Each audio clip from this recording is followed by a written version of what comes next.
Welcome to my 3D printing laboratory. Today I'm going to be printing a coaster. Now it's super simple, but this coaster is also going to be a test to see if I can print flexible filament on my Flyingbear 3D printer right here.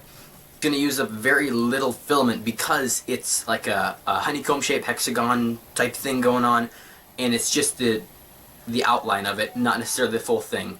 So I'm going to print that on the Flyingbear, but first I need to rip all the tape off the top of the aluminum so I can relayer it with some thicker blue tape, masking tape. And I'm going to get started on that and then start the print.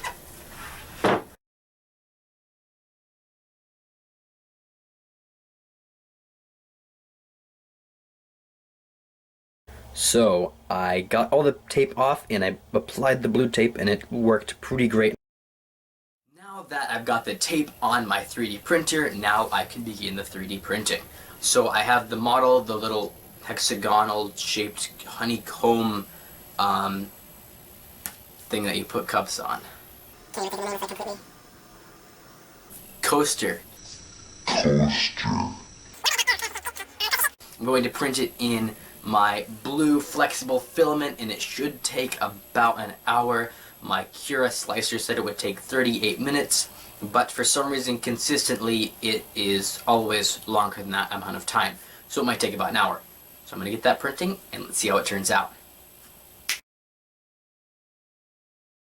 you just saw, the print got finished and it looks pretty great. The first print failed because I was printing it too fast in it. Like flexible filament does, it squirted out the extruder area, that way it didn't travel out to the nozzle area. So it just made a huge loop outside the tube where it was supposed to be going through, because it was able to flex and squish out of there. So the second time I printed it at 60% speed of 60 millimeters per second, which I'm not going to try to do the math right now because it would take too long. So I slowed it down 60%, or to 60%, not by 60%. And then I printed it again, and it turned out pretty good, so I'm going to pull it off and show you guys. Okay, so here it is, and it's quite flexible and awesome, and you can basically tug on this as much as you want, and you probably can't rip it, because this is really good stretchy plastic.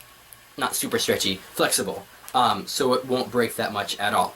Now, there is a few stringers, but like, that's pretty amazing for flexible filament that it actually work. So I'm super impressed with the Flyingbear 3D printer. I didn't expect that it would work. This is my first time using flexible filament on it.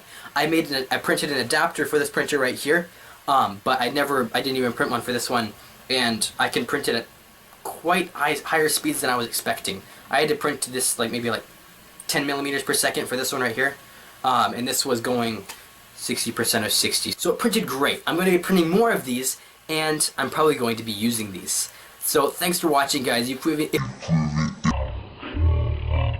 you enjoyed this video, please let me know in the comments, and let me know by leaving a like. And also, what else should I print with this flexible filament?